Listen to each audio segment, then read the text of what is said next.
A Revolução Francesa marcou o fim da Idade Moderna e foi um movimento social e político que ocorreu na França no ano de 1789 e derrubou o antigo regime, abrindo o caminho para uma sociedade moderna com a criação do Estado democrático. Além disso, acabou influenciando diversos lugares do mundo com seus ideais de liberdade, igualdade e fraternidade. O período em que ocorreu a Revolução Francesa era bastante conturbado para o país. Regido por um regime absolutista, os franceses se viam obrigados a pagarem impostos extremamente caros para sustentar o luxo da nobreza. O processo industrial ainda recente, a França enfrentava um período de grandes injustiças sociais no antigo regime.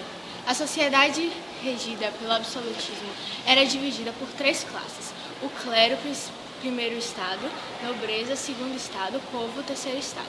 O clero era constituído por 2% da população e eram isentos a pagar impostos. Era dividido em alto clero, que eram os de origem nobres, bispos, abades e cônicos, e o baixo clero, de origem plebeia, e sacerdotes pobres. 2,5% da população era nobre. Assim como o clero, eles não pagavam impostos e tinham acesso a cargos públicos. Nessa classe estava o rei, sua família e os nobres que frequentavam o palácio. A nobreza cortesã eram aqueles que moravam no Palácio de Versalhes, a nobreza provincial eram os nobres que viviam no interior e a nobreza de toga eram os burgueses que compravam títulos de nobreza, cargos políticos e administrativos. 5% da população pertencia a essa classe, que era responsável por sustentar o reino francês. Entre eles estavam a burguesia, os camponeses, artesãos e o proletariado. A burguesia era composta pelos grandes comerciantes, banqueiros, advogados e médicos. Eles detinham poder econômico por meio do comércio e da indústria, porém não tinham direitos políticos, ascensão social nem liberdade econômica. O rei detinha o poder absoluto, controlando todas as áreas: economia, justiça, política e até a religião. O povo não tinha voz, não podia votar, nem sequer dar opinião sobre o governo.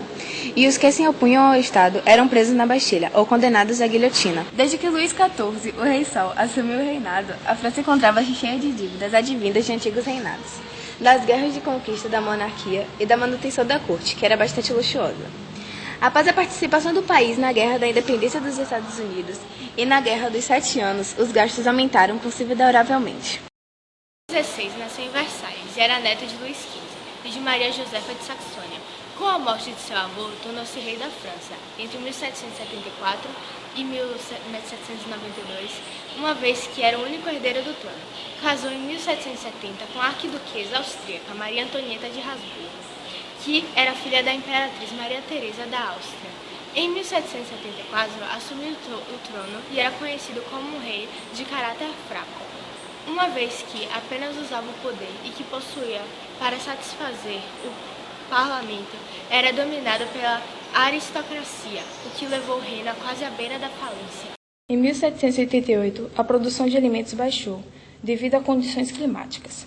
Consequentemente, os preços aumentaram assim como a fome, provocando mais descontentamento entre a população. O rei, ao se dar conta da situação, pediu auxílio ao ministro Turgot, incumbindo de arranjar uma solução para resolver a crise que se vivia na altura. Mas este sofreu uma forte oposição por parte das ordens privilegiadas e acabou por se demitir logo e foi substituído por Necker, que convenceu o rei a convocar os Estados Gerais, que se reuniram em maio de 1789, em Versalhes. Mas o clero e a nobreza recusavam-se e usavam a estratégia do voto por ordem, e não por cabeça, para manter seus privilégios. Perante este impasse, o Luís XVI decidiu por fim aos Estados Gerais. Os representantes do terceiro estado, insatisfeitos, decidiram reunir-se à parte. A reunião conhecida como juramento do Jogo de Pela, criando a Assembleia Nacional Constituinte. A Bastilha, mais conhecida por ter sido uma prisão, assim funcionando desde o início do século XVII até o final do século XVIII, foi inicialmente concebida apenas por um portal de entrada ao bairro parisiense de Saint-Antoine, na França, motivo qual era denominada Bastilha de Saint-Antoine. A população vivia em condições precárias e grande parte eram camponeses pobres que trabalhavam em latifúndios ou feudos dos nobres. Grande parte de seus salários eram revertidos em impostos altíssimos que pagavam a vida boa da nobreza e da família real. Sob influência dos iluministas, o povo se levantou contra a opressão absolutista. da Assembleia Nacional Constituinte e a recusa do rei em aprovar a Declaração dos Direitos do Homem e do Cidadão, a população parisiense, liderada pelos burgueses, invadiu Versalhes e capturou a família real, que tentava fugir do país. Luís XVI tensionava fugir do Palácio das Tulheiras em 1791 para comandar a contra-revolução a partir do exterior, onde contava com muitos apoios.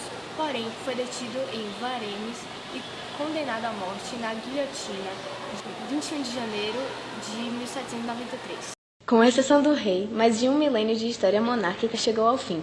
Abriam-se o caminho ao povo e à república.